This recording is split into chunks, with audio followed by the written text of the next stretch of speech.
She can barely hold a job. My mom testified against me. The Chief Justice stood up. She's been a judge for 6 years. Mom's face went white.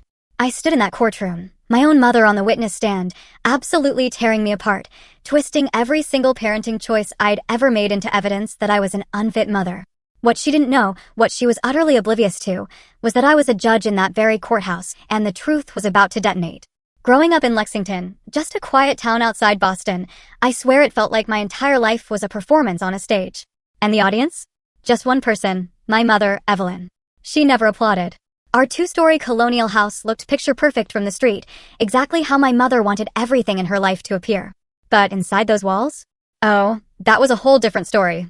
My mother was the embodiment of perfectionism. Nothing, and I mean nothing, was ever good enough, especially when it came to me. An A-? Why wasn't it an A+?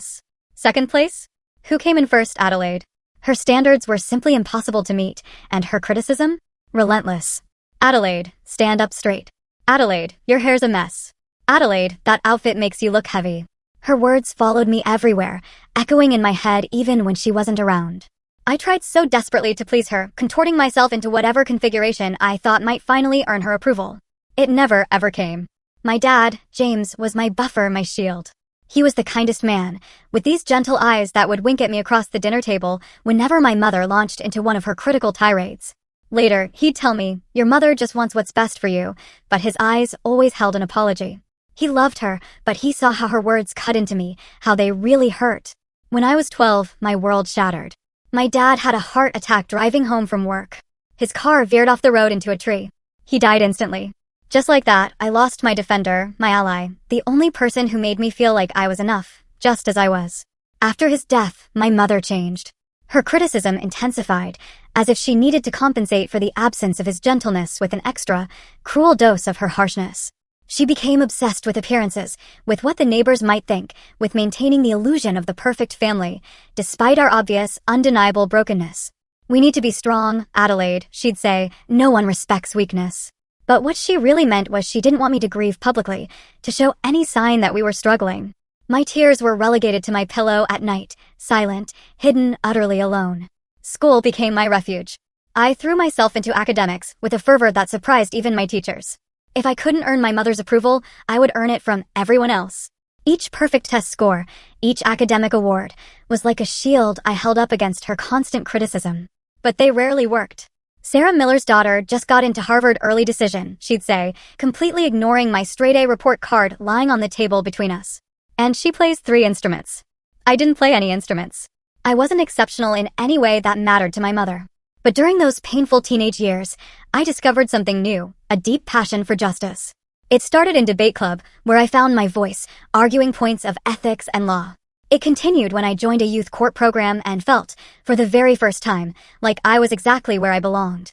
When I told my mother I wanted to be a lawyer someday, maybe even a judge, she laughed. Not a kind laugh, but that dismissive kind that made my stomach absolutely churn. Be realistic, Adelaide. Those positions are for people with connections, with pedigrees. Focus on something attainable. In that moment, standing in our kitchen with my future dreams freshly ridiculed, something shifted inside me. Her words, instead of crushing me as they usually did, hardened into a fierce determination that would carry me forward. I would become a judge. Not despite what my mother believed about me, but because of it. I would prove her wrong. College applications became my secret rebellion. I applied to 17 schools without telling her about most of them. When the acceptance letters started arriving, including one from Boston University with a partial scholarship, I felt a surge of power. For once, I had options that were not dictated by her expectations. Boston University is too expensive, she said dismissively when I showed her the letter. The community college is perfectly adequate. I went to Boston University anyway. To cover what the scholarship didn't, I worked 3 jobs, mornings at a coffee shop near campus, evenings at the university library, and weekends as a research assistant for one of my professors. I barely slept. My mother called it stubbornness. I called it independence. Law school applications followed the exact same pattern. I studied obsessively for the LSAT, scored in the 98th percentile, and earned a spot at Harvard Law. When I called to tell my mother, her response was predictable. Harvard? How do you expect to pay for that? Always reaching beyond your means, Adelaide. I didn't tell her about the scholarship. I didn't tell her about the loans. I didn't tell her about the continuing jobs that would help me make ends meet. I simply said, I'll figure it out, and hung up. Harvard Law School was where I met Thomas. He sat next to me in constitutional law. This tall, thoughtful man with kind eyes that painfully reminded me of my father. Unlike everyone else who seemed to be competing for attention, Thomas asked questions that showed he was actually listening to the answers. He noticed things, including me. "You never talk about your family," he observed one night as we studied together in the library. We'd been dating for 3 months by then. "Not much to talk about," I replied, keeping my eyes glued to my textbook. "Everyone has a story," he said quietly. That night, I told him about my mother, about her impossible standards and constant criticism, about how I had spent my entire life trying and failing to be good enough. Thomas listened without interrupting, and when I finished, he took my hand. "She's wrong about you," he said simply. "And someday she will realize that." I married Thomas in our final year of law school. My mother attended the small ceremony, her lips pressed into a thin line of disapproval. "Are you sure about this?" she asked as she straightened my simple dress in the back room of the courthouse where we held the ceremony. "Marriage and a career don't mix well. You'll have to choose eventually." I didn't bother responding. I was done trying to convince her of anything. After graduation, Thomas and I both found positions at firms in Boston. His focus was corporate law, mine was family law. I worked 70-hour weeks, determined to distinguish myself. When an opportunity came to clerk for a judge, I leapt at it. The clerkship led to a position as an assistant district attorney, where I specialized in cases involving children. My mother remained utterly unimpressed. "Another new job? Can't stick with anything, can you?" she commented during one of our increasingly rare phone calls. I stopped telling her about my career progress after that. Let her believe what she wanted. I knew the truth. I wasn't jumping from job to job. I was climbing. When Lily was born 2 years later, my life expanded in ways I hadn't anticipated.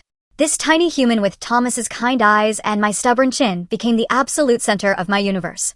For the first time, I understood what it meant to love someone unconditionally. I vowed that my daughter would never question her worth the way I had been forced to question mine. Balancing motherhood and my career was challenging, to say the least. There were nights when I rocked Lily to sleep with one arm while reviewing case files with the other. There were mornings when I showed up to court having slept 3 hours, with baby formula stains on my blazer that I covered with my robe. But I made it work. Thomas and I were partners in every sense, trading off responsibilities and supporting each other's ambitions. Then the call came about the judicial appointment. I was changing Lily's diaper. I was 24 years old, one of the youngest judges ever appointed in our district. The committee had been impressed by my work as an ADA, particularly my handling of sensitive cases involving children in crisis. The position was in family court, exactly where I wanted to be. I accepted immediately. That night, Thomas brought home champagne, and we celebrated in our small apartment with Lily babbling happily between us on the couch. "Are you going to tell your mother?" Thomas asked gently. I considered it. For a moment, I imagined her pride, her realization that she had been wrong about me all along. Then reality reasserted itself. "No," I said finally. She'd find a way to diminish it, to make it seem less than what it is. So my mother continued to believe that I was professionally unstable, jumping from job to job, unable to commit to a career path. Meanwhile, I donned a black robe each morning and made decisions that profoundly affected the lives of families in crisis. The irony was absolutely not lost on me. For 6 years, I served as a judge while my mother remained completely ignorant of my position. We maintained a distant relationship, obligatory holiday visits and occasional phone calls that left me utterly drained. She doted on Lily, but couldn't resist criticizing my parenting. "She seems very attached to that pacifier. You know that will ruin her teeth. Is that what you're feeding her? No wonder she's so fussy. You work too much. Children need their mother present." I learned to let her words roll off me, protecting both myself and Lily from their sting. What I didn't know was that my mother was collecting these moments, storing them away like ammunition for a battle I didn't yet know was coming. The call came on a Tuesday evening. I was in my chambers, reviewing a particularly difficult custody case, when my sister Natalie's name flashed on my phone screen. Natalie and I had never been close. 2 years younger than me, she had been our mother's favorite, the compliant daughter who never challenged authority. At least, that was true until her junior year of college, when she dropped out and disappeared into a world of substance abuse that had claimed her for the past decade. Adelaide, her voice was thin, fragile. "I need help." She was in rehab again, her 3rd attempt at sobriety. This time, Child Protective Services had intervened. Her children, Emma and Jack, ages 6 and 4, had been found alone in their apartment while Natalie was unconscious from an overdose in the bathroom. She had survived, but her parental rights were in jeopardy. "They say I can't have them back until I complete the program and prove I can stay clean," she said, her voice breaking. "They're talking about foster care, Adelaide. Please, don't let them put my babies in foster care." I closed my eyes, feeling the immense weight of what she was asking. Thomas and I had discussed taking in Natalie's children before during her previous crises, but it had never come to this point. Now it was real. These children, my niece and nephew, whom I had only met a handful of times, desperately needed a home. "Let me talk to Thomas," I said. "We'll figure something out." Thomas didn't hesitate. "Of course, we'll take them," he said. That night, as we sat at our kitchen table after Lily had gone to bed, he simply said, "They are family." The next morning, I contacted CPS and began the process of applying for temporary custody of Emma and Jack. The social worker seemed relieved that a family member was stepping forward. The children had been in emergency foster care for 3 days, frightened and confused. "There's just one thing," the social worker mentioned near the end of our call. "Your mother has also filed for custody." The words hit me like a physical blow. My mother, the woman who had criticized every parenting choice I had ever made, wanted to take on 2 traumatized children. It made absolutely no sense. "Are you sure?" I asked stupidly. "Yes, Evelyn Peterson filed yesterday. She said she's the maternal grandmother and believes the children would be better off with her." A cold, heavy feeling settled in my stomach. This wasn't about Emma and Jack. This was about control, about proving that she, not I, knew what was best for children. It was the ultimate statement of her profound lack of faith in me as a mother. I tried calling her immediately, but she didn't answer. Instead, she sent a text, "We will let the courts decide what is best for the children." The courts. My domain. Except that I couldn't preside over a case involving my own family, and my mother knew that. What she didn't know was that I would be appearing in court, not as a judge, but as a petitioner for custody, revealing my profession in the process. The first mediation session was scheduled for the following week. I took personal leave from my judicial duties, citing a family emergency. The Chief Justice, Morgan Thompson, was understanding. She was a mother herself and had been a mentor to me since my appointment. "Take whatever time you need," she said. "Family comes first." I arrived at the mediation room to find my mother already seated, her posture rigid, her face set in that familiar expression of disapproval. She wore a navy blue suit that looked brand new, her hair freshly colored and styled, every detail calculated to project the image of a capable, responsible grandmother. "Hello, Mother," I said, sitting across from her. "Adelaide," she nodded slightly. "I assume you understand why I had to do this." "Actually, no, I don't understand at all. Thomas and I are perfectly capable of caring for Emma and Jack." She gave a small, dismissive sniff. "You've always put your career first. These children need stability, attention, proper guidance. They need someone who will be present." The mediator, a kind-faced woman named Patricia, entered before I could respond to this biting insult. She explained the process and asked us each to state our case for why we should have custody of the children. I spoke of our home, with its spare bedroom that could easily accommodate both children. I talked about Lily, who was so excited to meet her cousins. I explained that Thomas and I had flexible work arrangements that would allow us to be available for the children while maintaining our careers. Then my mother spoke, and I felt the ground shift beneath me. "My daughter," she began, her voice dripping with manufactured concern, "has never been able to maintain stability in her life. She jumps from job to job, never settling, always chasing the next opportunity. Her husband works long hours, and she leaves her own daughter with a nanny most days. These traumatized children need constant care and attention, which I am prepared to provide. I am retired, with a comfortable home and savings. I can dedicate myself to them fully." The mediator looked at me. "Would you like to respond to your mother's characterization of your employment history?" I opened my mouth, then closed it. A part of me wanted to shout the truth. Asterisk, I am a judge. I have held the same position for 6 years. Asterisk, but another part, the wounded child still seeking approval, could not form the words.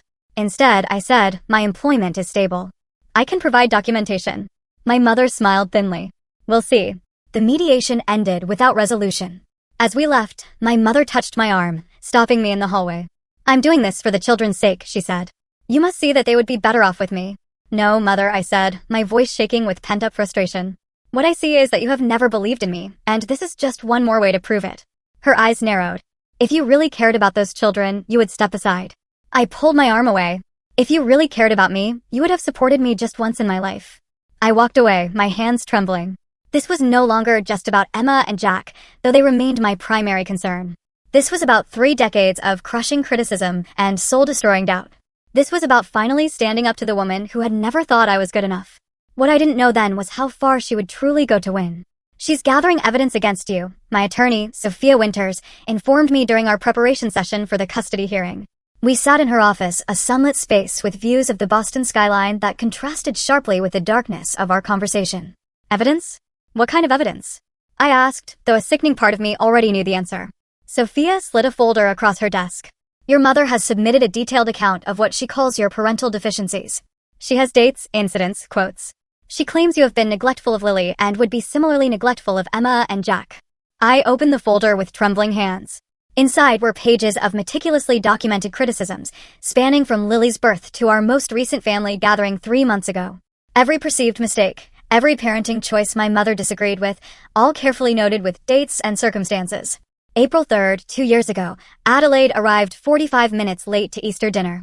Lily was fussy and appeared overtired.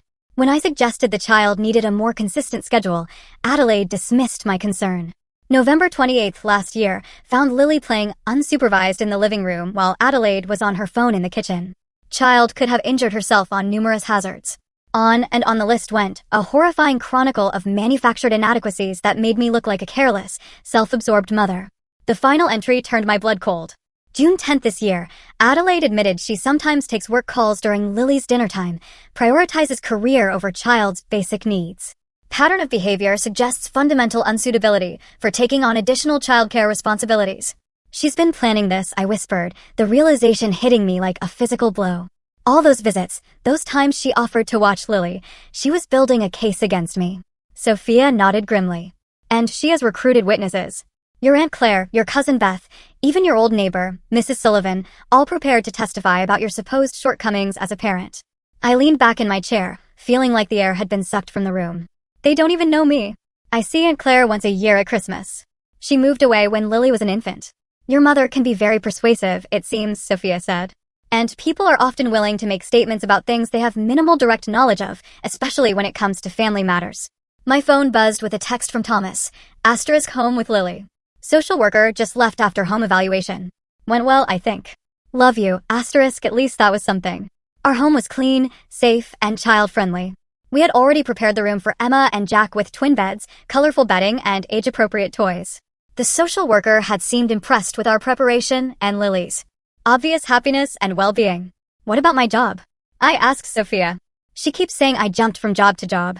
When the truth comes out that I've been a judge for 6 years, that is actually our strongest counterpoint. Sophia confirmed. The revelation about your career stability and position will significantly undermine her credibility. But Adelaide, I have to ask, why did you never tell her about being a judge? I stared out the window at the city below, considering the question. At first, it was because I knew she'd find some way to diminish it, to make it seem less than what it was. Then, as time passed, it became, I don't know, a boundary. The one part of my life she couldn't criticize because she didn't know about it. Sophia nodded, understanding in her eyes. Well, she's about to find out in the most public way possible. The hearing is scheduled for next week, and Judge Thompson will be presiding. Morgan? But she knows me. Exactly. When your mother claimed you were unstable professionally, the clerk recognized your name and brought it to Judge Thompson's attention. She specifically requested to take the case. A small spark of hope flickered inside me. Morgan Thompson was fair and principled. She wouldn't show favoritism, but she would ensure the truth came to light. That evening, as Thomas and I sat on our back porch after putting Lily to bed, I showed him my mother's documented list of my failures. This is insane, he said, his voice tight with anger. These are completely normal parenting moments twisted to sound neglectful. Being late to Easter dinner makes you an unfit mother? Taking a work call during dinner occasionally means you don't care about your child? By these standards, no parent would qualify as adequate. I leaned against his shoulder, utterly exhausted. She has always been like this. Nothing I do is ever good enough, but I never thought she would go this far. We will fight this, Thomas said firmly. And we will win. The truth is on our side. But as the hearing approached, my confidence wavered. Rumors were spreading through the legal community about the case. Colleagues looked at me with curiosity or pity. I had taken a leave of absence from my judicial duties, but the courthouse was still my workplace, and now it would be the stage for this painful family drama. 2 days before the hearing, Thomas found me sitting on the floor of what would be Emma and Jack's room, surrounded by children's books, crying silently. Adelaide, he said, sitting beside me and taking my hand. Talk to me. What if she's right? I whispered. What if I'm not good enough? What if I can't give these children what they need? Thomas took my face in his hands, forcing me to look at him. Listen to me. You are an exceptional mother to Lily. You will be an exceptional aunt and guardian to Emma and Jack. Your mother's voice in your head is not the truth. It never has been. I nodded, wanting desperately to believe him. The day before the hearing, we met with Emma and Jack for the first supervised visit CPS had arranged. They were beautiful children, with Natalie's dark hair and solemn eyes. Emma, the 6-year-old, was fiercely protective of her younger brother, constantly checking to make sure he was okay. Jack, at 4, was shy but curious, peeking at us from behind his sister. "Hi," I said, kneeling to their level. "I'm your Aunt Adelaide, and this is your Uncle Thomas, and this is your cousin Lily." Lily, excited to meet her cousins, stepped forward with a book in her hands. "Do you like stories?" she asked them. Emma nodded cautiously. "Me too," Lily said, and sat down cross-legged on the floor, patting the space beside her.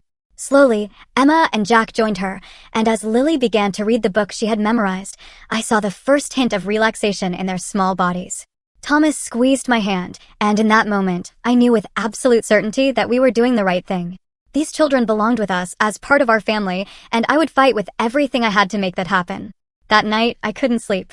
I kept imagining the courtroom, my mother's accusations, the public revelation of my career. Tomorrow, everything would change. For better or worse, the truth would finally come out.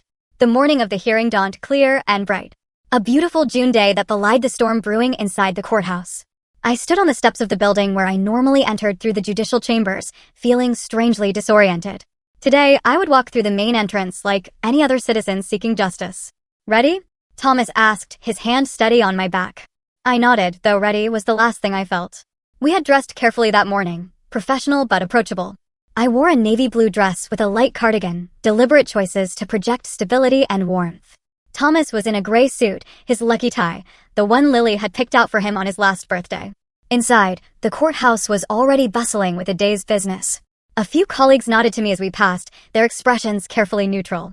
News of the case had spread, and I could feel curious eyes following us as we made our way to the designated courtroom. My mother was already there, seated beside her attorney, a sharp-featured man named Richard Harlow, known for his aggressive tactics in family court. She wore a conservative gray suit with a pearl necklace, her hair perfectly styled, the very picture of a dignified grandmother. When she saw me, she straightened her shoulders but did not acknowledge me otherwise.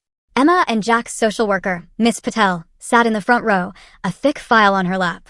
She had visited both our home and my mother's during the evaluation process. Her report would carry significant weight in the judge's decision. At precisely 9 o'clock, the bailiff called the court to order, and Chief Justice Morgan Thompson entered. Tall and imposing in her black robes, with silver threaded through her dark hair, she commanded respect merely by her presence. She nodded to the court and took her seat.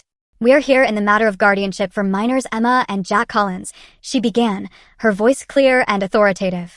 "I understand both the maternal aunt, Adelaide Bennett, and the maternal grandmother, Evelyn Peterson, are seeking custody." The preliminary matters proceeded with formal statements from both attorneys. Sophia presented our case first, highlighting our stable home, financial security, and commitment to keeping the siblings together in a loving family environment with their cousin. She mentioned my stable employment without specifying my role as a judge, as we had agreed to let that revelation come naturally. Then Richard Harlow rose for my mother's case. His opening statement painted a picture of my mother as the selfless grandmother willing to devote her retirement years to raising her grandchildren, contrasted with me, the supposedly career-obsessed niece who could not be relied upon. "Your Honor," he concluded, "we will present evidence that Miss Bennett's home environment and work history make her fundamentally unsuitable as a guardian for these vulnerable children." I felt Thomas tense beside me at these words. I squeezed his hand silently, urging him to remain calm. We had anticipated this approach. The first witnesses were character references for both sides. Thomas's parents testified to our parenting abilities and stable home. My colleague from the courthouse, Judge David Chin, carefully avoided mentioning my judicial role while attesting to my character and integrity. Then came my mother's witnesses. Aunt Claire took the stand, nervously avoiding my gaze as she confirmed that she had concerns about my parenting based on family gatherings where I seemed distracted with Lily. On cross-examination, Sophia established that Aunt Claire had only seen me with Lily 4 times in 8 years, hardly enough to form a comprehensive opinion of my parenting. My cousin Beth testified via video link from California, repeating almost verbatim phrases I recognized from my mother's documented list of my failures. When Sophia asked when she had last seen me in person, she admitted it had been 5 years ago at a family reunion, when Lily was 3 years old. By mid-morning, it was my mother's turn to testify. She settled into the witness stand with the composed confidence of someone who believed absolutely in her own righteousness. Richard Harlow led her through prepared questions about her relationship with Emma and Jack, her home, her financial stability, and her availability to care for the children. Then came the attack I had been dreading. "Mrs. Peterson, do you have concerns about your daughter's ability to provide a stable home for these children?" Harlow asked. My mother sighed, a performance of reluctance that made my teeth clench. I don't want to speak ill of my daughter, she began, the very definition of speaking ill. But Adelaide has always struggled with commitment and follow-through. As a mother, I have watched her jump from interest to interest, job to job, never settling. Even with Lily, she seems more concerned with her career than her child's needs. Could you elaborate on her employment history? Harlow prompted. This was it, the moment of reckoning. My mother leaned forward slightly, her voice taking on a tone of sad concern. Adelaide has never held a job for more than a year or two. Right after law school, she worked at a firm, then left to clerk for a judge, then became some kind of assistant prosecutor, then something else. She constantly changes positions, always claiming it's a step up, but never finding satisfaction. She can barely hold a job. A murmur ran through the courtroom. I sat perfectly still, feeling strangely calm now that the accusation had finally been made explicit. Thomas's hand tightened around mine. And you believe this employment instability affects her parenting? Harlow continued. Of course it does. Children need consistency, stability. Adelaide's restlessness, her constant career changes, create an unpredictable environment. Emma and Jack have already experienced too much instability with my younger daughter's issues. They need a rock, not another person whose priorities lie elsewhere. I felt a tear slide down my cheek and brushed it away quickly.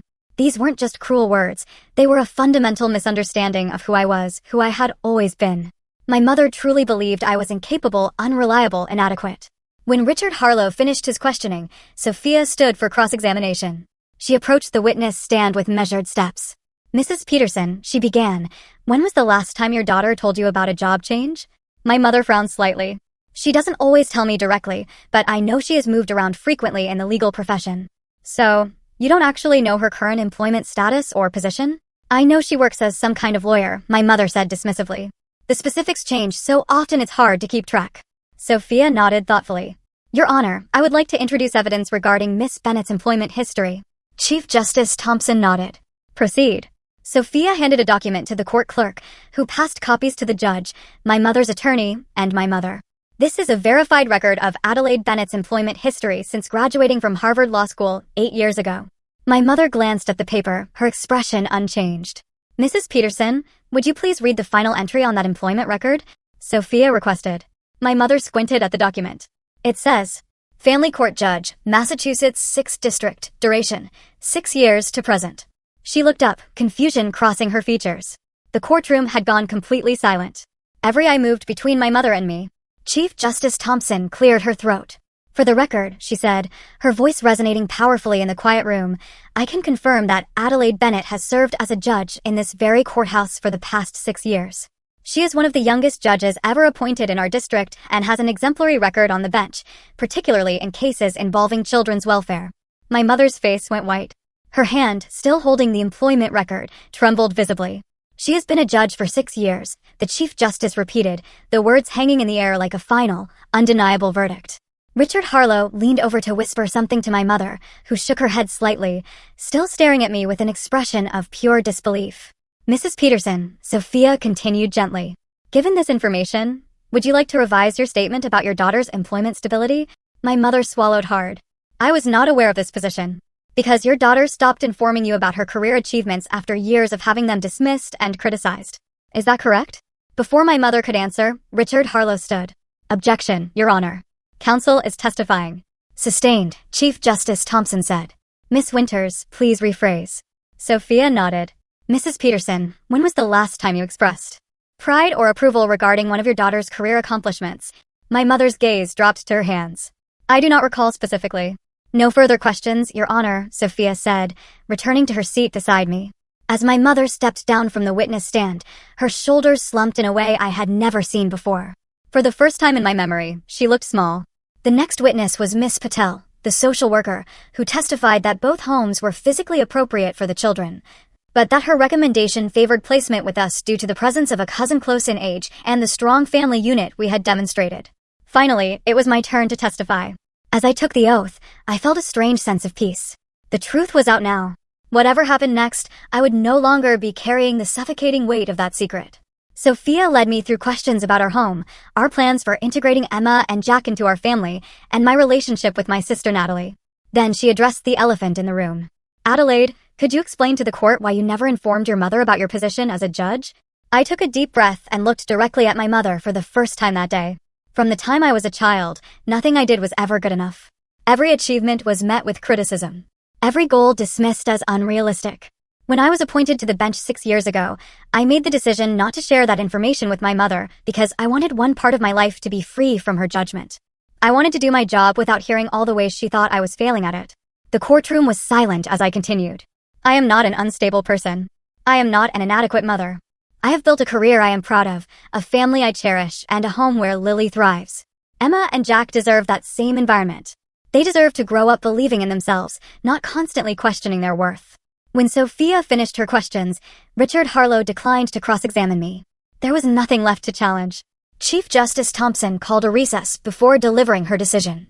As we filed out of the courtroom, I caught a glimpse of my mother sitting alone on a bench in the hallway, looking lost. For a moment, I almost went to her. Then Thomas touched my arm, and we walked outside to breathe in the fresh air and prepare for whatever came next. The courtroom seemed more crowded when we returned after the recess, word having spread about the dramatic revelation. I kept my eyes forward as we took our seats, avoiding the curious glances from spectators. Thomas sat beside me, his steady presence a comfort as we awaited the Chief Justice's decision. My mother entered last, her attorney guiding her to their table.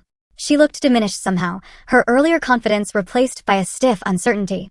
When our eyes briefly met, she quickly looked away, a gesture that spoke volumes about how the power dynamic between us had shifted.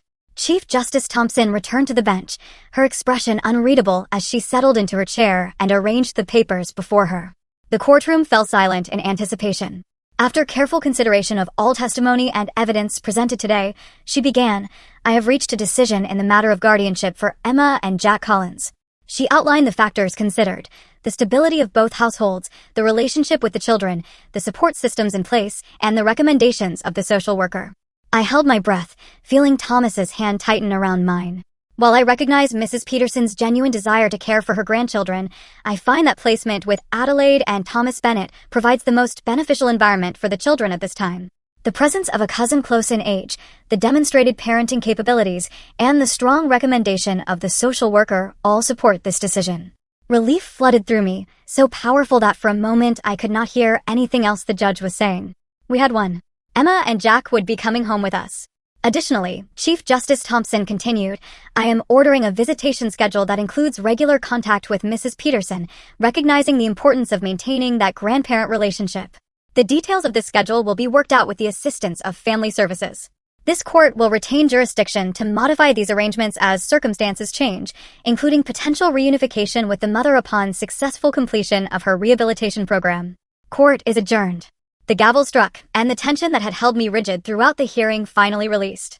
Thomas embraced me, and I buried my face against his shoulder, overwhelmed with emotion.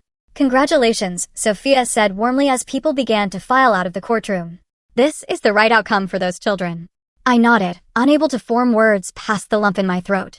As we gathered our things to leave, I noticed my mother still seated at her table, now alone as her attorney spoke with the court clerk across the room. On impulse, I approached her. "Mother," I said softly. She looked up, her expression a complex mixture of emotions I could not fully decipher.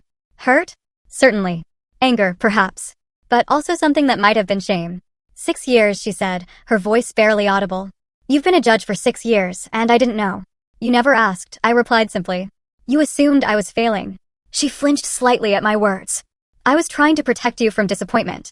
The world is harsh, Adelaide. I wanted you to be prepared. By making sure I never felt good enough? That wasn't protection, Mother. That was control." Her lips pressed into a thin line. "You've always been so stubborn, so convinced you knew better than me." "And I proved I did," I said, not unkindly. "Mother, I built a life you know nothing about because you never bothered to really see me, to listen to me.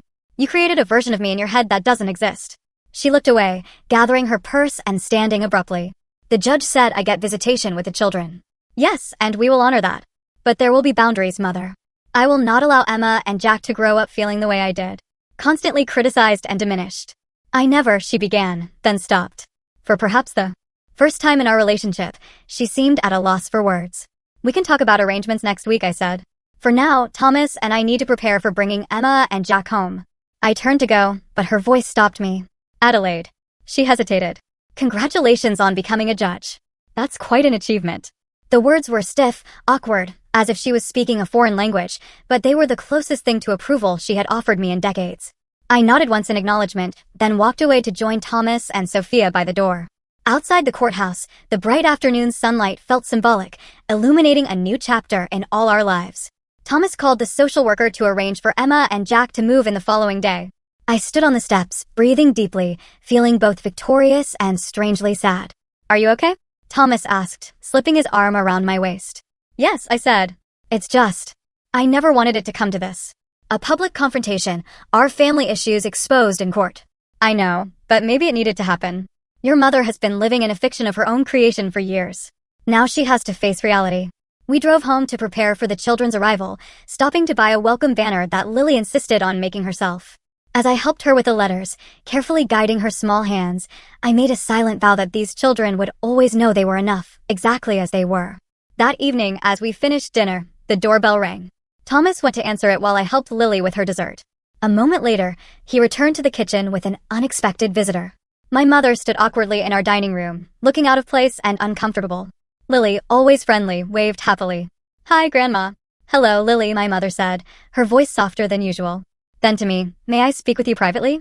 Thomas nodded to me. "I'll get Lily ready for bath time. Take your time." I led my mother to the living room, gesturing for her to sit on the couch while I took the chair opposite. For a long moment, neither of us spoke. "Your home is lovely," she finally said, glancing around at the comfortable, lived-in space, with toys neatly corralled in colorful bins and family photos on every surface. "Thank you," I replied, waiting for whatever had brought her here. She smoothed her skirt over her knees, a nervous gesture I had rarely seen from her. "I have been thinking about what happened today, about what you said." I remained silent, allowing her the space to continue. "Perhaps I have been too critical over the years. I thought I was preparing you for a world that would judge you harshly. I didn't want you to be disappointed when things didn't work out as you hoped. But things did work out, Mother. I became exactly what I said I wanted to be, and you missed it because you were so certain I would fail." She flinched slightly. "Yes, I see that now." She paused, struggling visibly with what to say next. "Adelaide, I don't know how to be different than I am, but I would like to try. For Emma and Jack's sake, and for Lily's, and perhaps for ours as well." It wasn't quite an apology, but from my mother, it was extraordinary, an acknowledgement, at least, that something needed to change. "It will take time," I said carefully. "Trust is built slowly, especially after it has been broken repeatedly." She nodded, her eyes downcast. "I understand. I just want a chance. We can start with the visitation schedule for Emma and Jack," I offered. "Perhaps you could come for Sunday dinners. Spend some time getting to know them in our home first, where they feel safe." "I would like that," she said. And for a brief moment, I glimpsed something in her eyes I had been seeking my entire life: respect. As she rose to leave, she paused by the mantel where a photo stood, me in my judicial robes, Thomas and Lily beside me at my investiture ceremony. "You look very distinguished," she said quietly. "Your father would have been proud." She left before I could respond, the mention of my father bringing a fresh ache to my heart. I stood in the doorway watching her walk to her car, this complicated woman who had shaped so much of who I was, for better and worse. Thomas found me there a few minutes later, still looking out at the now empty street. "What did she want?" he asked gently. "A second chance, I think." He wrapped his arms around me from behind, resting his chin on my shoulder. "Are you going to give it to her?" I considered the question carefully. Not unconditionally, but yes, a chance. For the children's sake, and maybe for hers too. She's not young anymore, Thomas. I don't want to look back someday and regret not trying. He nodded against my shoulder. "You have always been the strongest person I know, Adelaide Bennett, and the most compassionate." That night, as I checked on Lily one last time before bed, watching her peaceful sleep in the glow of her nightlight, I thought about the legacy we pass to our children.